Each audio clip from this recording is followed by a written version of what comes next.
Most of the people at this week's trade show probably won't ever visit Saudi. After all, unless it's for business or religious tourism, visas are pretty hard to come by. But by the looks of the stand behind me, which is one of the biggest and the most decadent with its fake turrets and castle-like appearance, it seems like Saudi authorities are trying to make the place more appealing. These men trying to show off Saudi's culture inside the stand weren't exactly rushed off their feet, but there was obvious interest in speaking to businesses from the kingdom. As chair of this organization and the government representative who are running the show, is to really get tourism to stand on its feet as a major sector in the Saudi economy. We believe so, tourism, and our economic council and the council ministers believe so, that tourism will be probably the largest job creator in Saudi Arabia. So for us, it's critical that the mindset is there to be able to become even more welcoming to the tourist. No doubt the past 2 years of regional unrest have concentrated minds. Saudi, like many parts of the Middle East and North Africa, has a huge youth unemployment problem, and expanding the tourism industry could help create much needed jobs. But there's more to it than that. The government's been getting wise to its own people's potential. A recent survey showed that Saudis are the biggest spenders when they travel abroad, budgeting for an average of just over $6,500 a trip.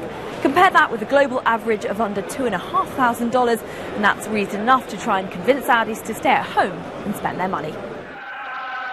And where better to do that than in cities like Mecca?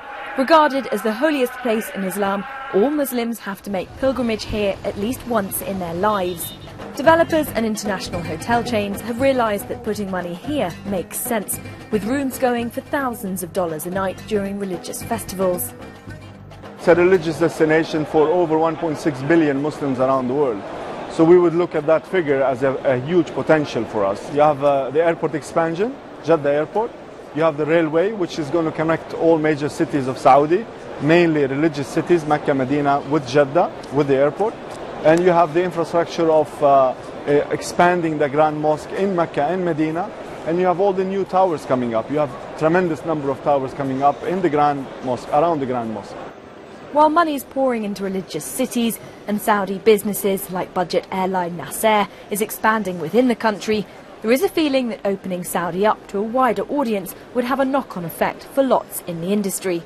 In other part of the world, obviously the tourism for an airline industry is a very large portion of its business, and therefore we're trying to encourage this and work with the Saudi Tourism Board to actually have means to ease the tourism.